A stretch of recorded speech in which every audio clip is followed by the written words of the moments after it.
اللہ کے پیغمبر، اور صرف آپ اکیلے نہیں اس میدان میں، سارے پیغمبروں نے یہ دعویٰ کیا کہ اللہ کہتا ہے کہ موت کے بعد دوبارہ زندگی ہے، اللہ کے سامنے اٹھنا ہے، یہ مٹی کو دوبارہ اللہ انسان بنائے گا. تو ایک گواہ نہیں، اس پر لاکھوں گواہ ہیں، تورات انجیل آج بھی گواہ ہیں.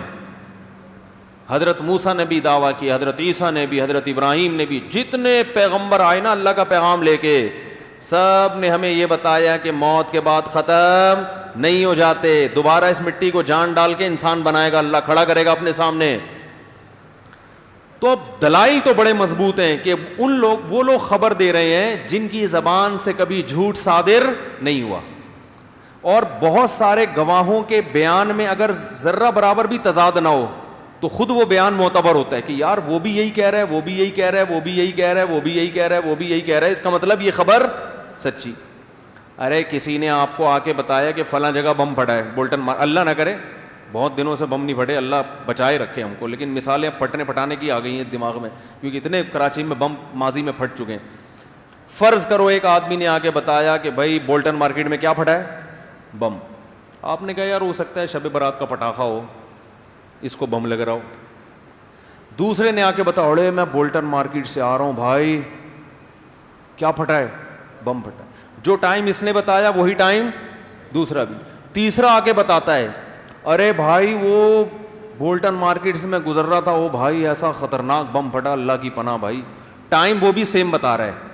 4 5 6 10 20 آدمی ہیں، جب بتائیں گے آپ کو تو یہ کتنے بڑے جھوٹے کیوں نہ ہو، پھر بھی آپ ان کی بات پر یقین کرنے پر مجبور، چاہے یہ کتنے بڑے جھوٹے کیوں نہ ہو. اس لیے کہ بھائی ایک ہی ٹائم پہ اتنے سارے لوگ مل کے، جبکہ لوکیشن بھی ایک، ٹائم بھی ایک، اور واقعہ بھی ایک بیان کر رہے ہیں، یہ اس کی علامت ہے کہ یہ جھوٹ نہیں ہے. جھوٹ ہوتا تو نا، یا تو ان کی پہلے سے آپس میں کوئی میٹنگ ہوئی ہوتی کہ ہم سب نے مل جل کے، اور میٹنگ بھی آپس میں نہیں ہے، مختلف جگہوں کے رہنے والے ہیں یہ. تو پھر اگر سیم خبر سب بیان کر رہے ہیں تو جھوٹے بھی ہوں تو وہ خبر کیا ہوتی ہے؟ سچی.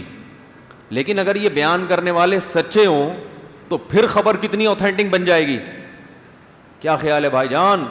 تو آدم علیہ السلام سے لے کے رسول اللہ صلی اللہ علیہ وسلم تک جتنے پیغمبر آئے جن کی تعلیمات انتہائی پاکیزہ، کوئی عرب میں، کوئی دوسرے ملک میں، کوئی شام میں، مختلف جگہوں پہ آتے رہے، اور ان کے صحیفے جو آج ہمارے پاس موجود ہیں، تحریف کے باوجود ان میں ایک چیز سیم ہے کہ موت کے بعد دوبارہ زندگی ہے اور میدان حشر قائم ہوگا، اور یا تو جنت کے باغات میں جاؤ گے یا سزا میں جہنم کی آگ. یہ تمام صحیفے اس پہ متفق ہیں.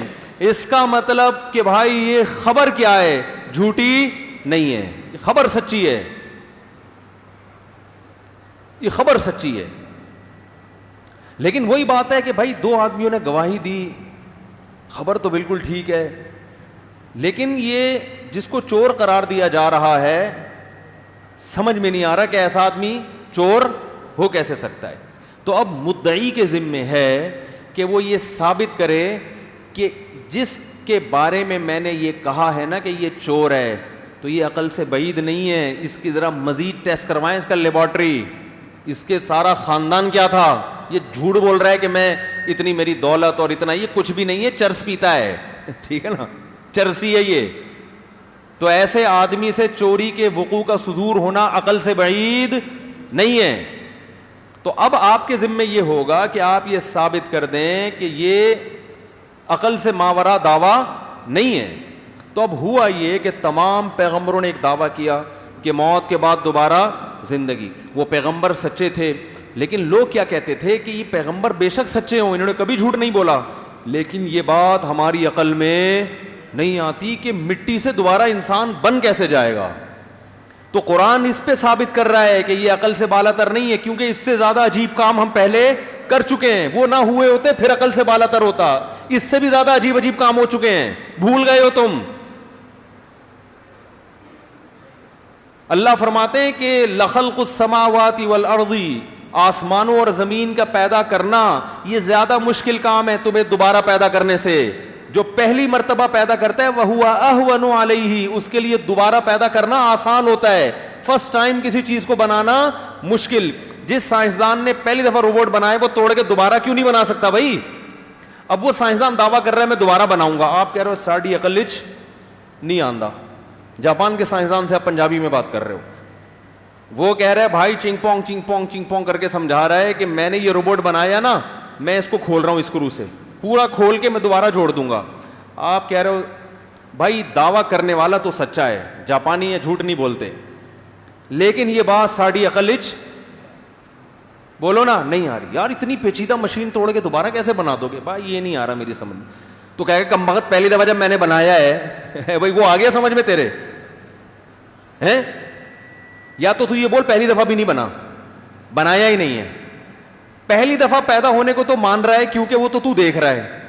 تو جو اس کو پہلی دفعہ بنا سکتا ہے وہ دوبارہ جب بنانے کا دعویٰ کرے گا تو یہ تمہاری عقل میں اگر نہیں آ رہا تو اس کا مطلب اس کھوپڑی میں تمہیں عقل ہے ہی نہیں, اس لیے نہیں آ رہا. کوئی چیز ہوگی تو آئے گا نا اس میں. جب کھوپڑی میں عقل ہی نہیں ہے تو اس میں آئے گا کیسے؟ تو اللہ یہی بتاتے ہیں کہ تم جو کہتے ہو نا یہ مردے مٹیوں کے گل سڑ کے ختم اور یہ کوئی کھاد بن جاتا ہے, کوئی پودوں کی کھاد بن جائے, کوئی جانوروں کی خوراک بن گیا, یہ دوبارہ وسیم بھائی کیسے زندہ ہوں گے, ستار بھائی کیسے زندہ ہوں گے, اور سلیم کباڑیا مر کے ختم, ہڈیاں بوسیدہ ختم, کیسے زندہ ہوگا؟ اللہ کہتے ہیں فرسٹ ٹائم کیسے ہو گئے؟ یہ جو اربوں انسان دنیا میں پھیل گئے اتنے پیدا ہو کے, یہ کیا عقل میں آتا ہے؟ کتنا عجیب پروسیس ہے. ارے میں کہتا ہوں دیکھو ہم نے اپنی پیدائش تو بھول جاتے ہیں نا. اپنے بچوں کی جب پیدائش ہوا کرے نا اور ماں کی چھاتیوں میں دودھ آ جائے فوراً, خدا کی قسم یہ اتنی عجیب دلیل ہے کہ کوئی ایسی ذات ہے جسے ایک ایک پل کی خبر ہے کہ کیا ہو رہا ہے, اور روٹی سے دودھ بنانا شروع کر دیتا ہے. وہ ماں روٹی کھا رہی ہے, جب تک اسے پریگننسی نہیں ہوتی روٹی کھائے گی, ماں کا بلڈ بنے گا اور کچھ بھی نہیں. جہاں پریگننسی ہوئی اسی روٹی سے بچے کی ٹانگیں, آنکھ, ناک, کان, دل, دماغ, جگر. یہ روٹی کو بنا کے دکھاؤ, کسی لیبارٹری میں لے جاؤ, اس روٹی سے دل بناؤ. کیا سسٹم ہے بھائی. اور وہ بنتا بنتا بنتا جیسے ہی بچہ پیدا ہوگا, اب روٹی کو اتنی عقل ہے کہ فوراً اس سے دودھ بنانا ہے. جیسی ماں ایک روٹی کھائے گی نا فوراً چھاتیوں میں دودھ بھر جاتا ہے. کیا جب چاہتا ہے روٹی سے آنکھ پیدا کر دیتا ہے, جب چاہتا ہے روٹی سے دانت بنا دیتا ہے, جب چاہتا ہے اسی گندم سے خون بنا دیتا ہے, جب چاہتا ہے اسی گندم سے دودھ بنا دیتا ہے اور دودھ کو چھاتیوں میں پہنچا دیتا ہے.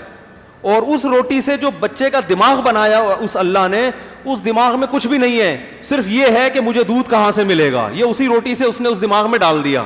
بچہ پیدا ہوتا ہی ماں کی چھاتیوں کی طرف لپکتا ہے, دودھ پینا شروع کر دیتا ہے. او بھائی یہ ان میں سے کوئی بھی چیز ایسی نہیں ہے جو عقل میں آ جائے آرام سے. اللہ فرماتے ہیں پھر بھی تم دیکھ کے مان رہے ہو تو اس میں کیا جا رہا ہے کہ میں دوبارہ بولوں گا زندہ ہو جاؤ تو زندہ ہو جاؤ. اس میں کیا جا رہا ہے؟ کتنا ٹائم لگے گا مجھے؟ بہت مشکل ہے بات سمجھانا, بہت مشکل ہے. انسان کا بچہ بننا دنیا میں سب سے مشکل کام ہے. روٹی کھانا بہت آسان ہے. ابھی دیکھو کھانے لگے گا نا فوراً کھا لیں گے. روٹی کے بارے میں غور کرنا جو ہے نا کہ یہ کر کیا رہی ہے اندر جا کے, یہ غور کرنا بولتے کیوں نہیں, بہت مشکل. ڈاکٹر تو غور کر لے گا لیکن وہ کسی اور اسٹائل سے غور کرے گا. روٹی میں کتنے کاربوہائیڈریٹ ہیں اور کتنا وہ نشاستہ اور روٹی کیا, یہ نہیں. قدرت کی شاہکار اور قدرت کے کمالات کو سوچنے کے لیے سائنسدان بھی تیار نہیں ہے. اس کو صرف کھانے سے مطلب اور ریسرچ سے مطلب. اس کی ریسرچ کا دائرہ کار یہاں تک ہے, بنانے والے پہ ریسرچ نہیں کرے گا. تو بنانے والے سے غرض ہی نہیں ہے, بلکہ اس پہ الٹا بحث کرے گا کوئی بنانے والا ہے بھی کہ نہیں ہے. تبھی تو الٹے لٹکے ہوئے ہوں گے آخرت میں. لوگ ہمیں کہتے ہیں سائنسدان اتنی انسانوں کی خدمت کر رہے ہیں, آپ ان کو کہتے ہو آخرت میں لٹکے ہوئے ہوں گے. تو میں ان سے کہتا ہوں میری خدمت کر رہے ہیں تو میری تو کوشش ہوگی کہ نہ لٹکیں, لیکن جو لٹکانے والا ہے اس کے لیے بولو بھائی کچھ بھی نہیں کر رہے. صحیح ہے نا؟ نہیں آ رہی سمجھ میں. بھائی لٹکائے گا تو اللہ نا, تو اللہ کہے میرے لیے تو, میرا تو انکار کر کے آئے ہو کمبختو, تو مجھ سے کیا مانگ رہے ہو؟ جنت جہنم تو اللہ کی بنائی ہوئی ہے, تو جو اللہ کے لیے کچھ کرے گا تو اللہ دے گا, جو نہیں کرے گا تو اللہ کہے گا بھائی تم نے جس کے لیے کیا اس نے پیسے دے دیے, نہ عزت دے دی, نوبل انعام دے دیا, نوبل پرائز مل گیا, جاؤ عیش کرو, مجھ سے کیا مانگنے آئے ہو. کیا ہو گیا بھائی؟ ارے آپ کسی کمپنی میں جاب کر رہے تھے, سارا دن آپ نے کام کیا دوسری کمپنی کے لیے ہیں, اب باس سے آ رہے ہو تنخواہ لینے کہ میں اتنا کام کر رہا ہوں, اوور ٹائم بھی لگایا, یار میں نے اتنی انسانیت اتنی خدمت کی کمپنی کو, میں نے دن دگنی رات چوگنی ترقی دی, اور یار مجھے جاب سے نکال رہے ہو. کہے گا جس کے لیے کی وہ تمہیں جاب پہ رکھے گا, ہیں میرے لیے کچھ بھی نہیں کیا تو میں تمہیں نکال دوں گا. کام اس کے لیے کیا ہے اور تنخواہ بولو نا مجھ سے مانگ رہے ہو. دنیا میں کہیں ایسا ہوتا ہے؟ ارے وسیم بھائی کی خدمت کی, پیسے سلیم سے مانگ رہے ہیں, دے گا سلیم؟ ہیں بھائی کوئی سلیم بھائی بیٹھے ہوئے ہیں تو بتائیں, کوئی ہیں سلیم بھائی؟ ان سے ڈائریکٹ پوچھتا ہوں, ایسا نہ وہ دے دیں پھر سارا بیان کا بیڑا ہی غرق ہو جائے. وہ کہیں میں تو دے دوں گا. تو جو اللہ کے انکار کر رہے ہیں, فزکس کیمسٹری بایولوجی بس میڈیکل سائنس اور خلاؤں میں سیارے بھیجے جا رہے ہیں, اسی کو انسان نے سب کچھ سمجھ لیا ہے. تو اللہ تو سب سے پہلے کہے گا کہ کائنات تو مسخر میں نے کی نا تمہارے لیے, میں نے کی, تو میں کہاں ہوں اس پوری تحقیق میں, مجھے تو اپنی ڈکشنری سے نکال دیا. اس لیے مرنے کے بعد میرے بھائی کوئی فزکس کیمسٹری کی کتاب آپ کے ساتھ قبر میں نہیں جاتی. صاحب پروفیسر سارے وہی مٹی, پھر اللہ زندہ کرے گا. اور اللہ کیا فرماتے جب مرنے کے بعد آتے ہو نا, فرمایا کہ وَلَقَدْ جِئْتُمُونَا فُرَادَا كَمَا خَلَقْنَاكُمْ أَوَّلَ مَرَّةٍ, اسی طرح اکیلے آ گئے جیسے پیدا اکیلے ہوئے تھے, بنانے میں میرے ساتھ کوئی شریک نہیں تھا. آج قبر میں آئے بھی کیسے ہو؟ کلے اکیلے. بل سارے شاگرد اور وہ جتنے نعرے لگانے والے نوبل انعام دینے والے کہاں رہ گئے؟ پیچھے. تو اب بتا میرے لیے تو نے کیا کیا ہے؟